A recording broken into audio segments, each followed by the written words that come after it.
since there's a relationship between the adversarial element of the individual, so that would be the part that's willfully blind and that likes to lie, and tyranny, and the abolition of the positive element of chaos, you know, and the tendency for things to deteriorate, those are all causally linked in a really tight manner. That's Solzhenitsyn's observation and Frankel's observation and Havel's observation. It's the whole essence of existentialist thought.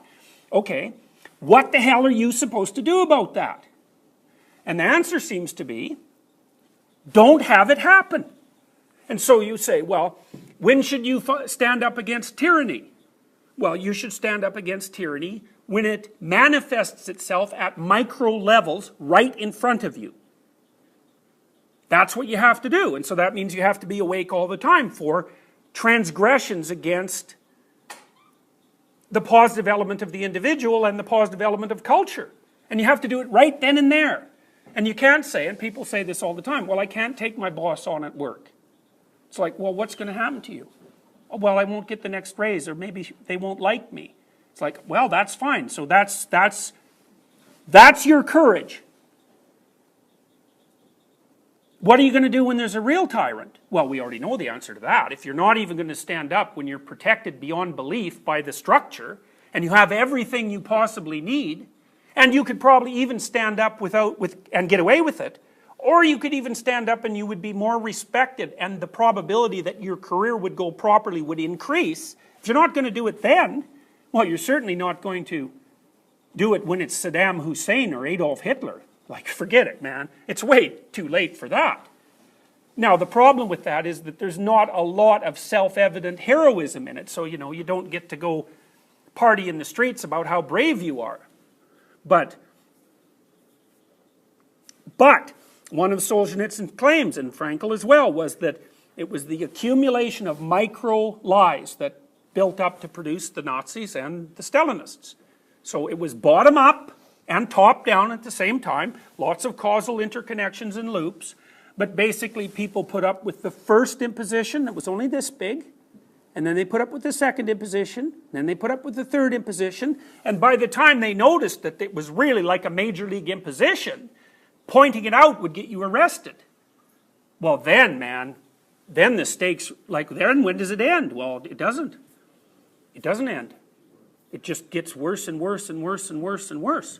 You know, and it almost got so bad in 1962 and in 1984, it almost got so bad that we had the Third World War. Like it was that close. So where it ends is apocalypse. And so that's why you see very often in religious writings that the sins of the individual are linked to the apocalypse. The reason for that is they're linked to the apocalypse. That's why. It's just that you don't see the causal connections. So, okay. So, any questions about that? Okay, so there's the representations in a bit more visible form. So, you know, this is, you're trying to get the thing on the left to be working properly, and you're trying to stop the thing on the right from taking over completely. And it's a real balance. Because you don't know, for example, even with your own children, how the hell do you know when you're tyrannizing them, and how do you know when you're socializing them? One of the things that I noticed with my kids, and this was much to my chagrin, was lots of times I was confining them in a tyrannical manner because they were having too much fun. You know, because you always think you're punishing your kids, so to speak, when they're doing something bad. It's like, no, you're not. You're yelling at them because they're running about like, you know, completely insane, impulsive, manic hyenas. And they're having a great time. And so you say, calm down. And, you know, what are you going to turn them into? Some kid that can sit there in their desk for 8 hours when they're in grade 2 and not complain. It's like, is that an improvement? Well, yes and no. So, I also noticed with my kids that when I was more tyrannical than might be popular now, especially with my son, I'd crack down on him now and then because he's being a little rodent, and he was really pushy. He's a dominant kid, you know, and I don't know if you've ever had a dominant dog, but you have to flip those things over, you know, on their back all the time because otherwise they just push and push and push. And he was sort of like that. And so he'd get all uppity, and then I'd talk to my wife and we'd say, all right, so we're not going to let him get away with, he can't even breathe wrong for the next 2 weeks, you know, so every time he did a micro mistake, we were on him. And I thought, geez, you know, like this is a bit much. But what was so bloody weird about that was every time I did that, he liked me better. It was so interesting, you know. But I think it's very much like the situation with the dominant dog. It's like partly what the dog wants to know is who the hell's in charge. And if it's you, he's perfectly happy about that, but he doesn't want there to be any ambivalence about it. So. Oh, well, like if he did anything that I thought was a little crooked or a little deviant or a little too pushy, what I would usually do with him is make him sit on the steps. You know, I'd say, okay, here's the deal. He could communicate more or less at this point because he was around 2.5 to 3. The deal was, you sit there until you've got yourself controlled and you're willing to be a civilized human being, and then you can come back to me and tell me that, and if I like you, then I'll let you come up. So, because, you know, sometimes you'll have a kid do that, and they'll come back and they say what they think you want to hear, but they don't mean it, and so you think, oh, I'll give him a chance, but that you can't do that. You have to see if you like the kid now, because if they come up properly and say things so that it's like true all the way down, instantly, if you have any sense, you're not angry at them anymore. You think, yeah, I like that kid.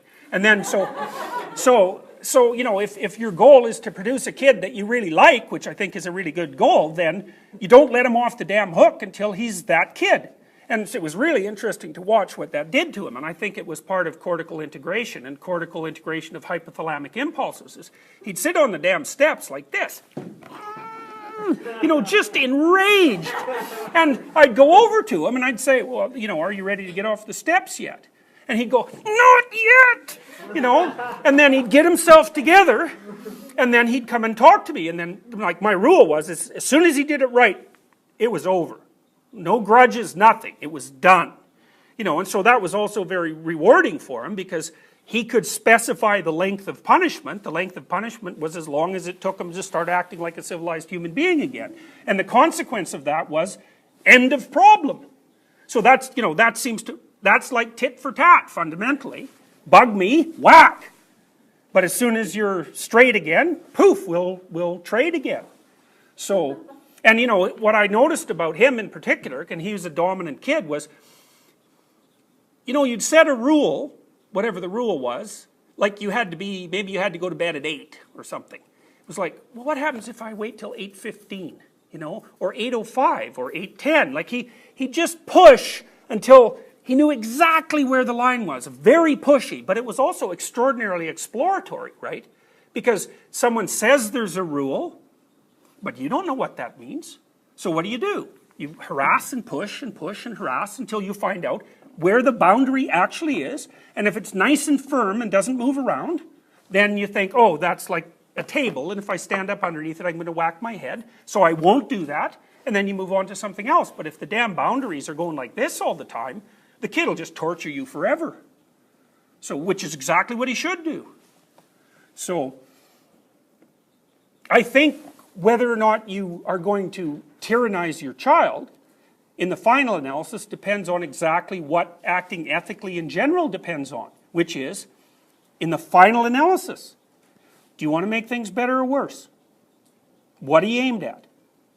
And, you know, there isn't really a way of managing that unless you get the whole hierarchy clear in your head.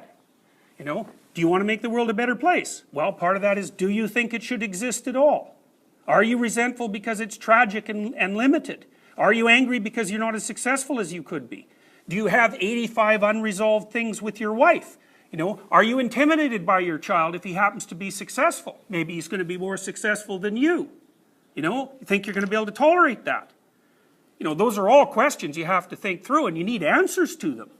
You know, and if your goal is, I'm trying to produce a child who's better than me, first of all, then you have to admit that there could possibly be something that would be better than you. You know, and then you have to think that it's actually your responsibility to facilitate that, and you have to be committed to it. And without that, well, to the degree that you haven't got that formulated and articulated and embedded in you and acting it out in your household, you're going to be a tyrant, especially when you're tired and upset and hungry, and maybe you failed at something and you've had an argument with your wife, so I don't think there's any general rules except, have a relationship with the kid and keep your damn eyes open and make sure that you're aiming at what's best for that child. And you have to love the child to do that, and then you have to figure out which part of the child you actually love. So, in therapy, I always envision myself, Rogers, it was unconditional positive regard. That isn't the way I look at it. It's like, if you come for me to therapy, I'm on the side of you that wants things to be good. I am not on the side of you that does not want things to be good. And we have to sort that out. And I'm assuming that the reason that you're coming for therapy is because you would rather that things were going to be good. And so I don't even think it's appropriate to be on the side of the client that is aiming at death and misery. The fact that it's there doesn't mean you should throw the person back out on the street, because it's there. So in that sense, the regard in some sense is unconditional. It isn't unconditional. That's not the right way of thinking about it. You make a contract, which is, okay, our purpose is to narrow the influence of evil and expand the influence of good. And we're going to tell the truth to each other in an attempt to figure out how we do that. And we're not going to blow the relationship apart if horrible things come up, as long as we're both convinced that that's what we're aiming for and the communication is actually honest. And so it's unconditional in that you won't break it if things happen that are pretty unseemly. But it's conditional in that, no, I'm on the side of you that's going to tell the truth and that's going to aim towards the good. And that's actually what you want from me. It's sort of impartial.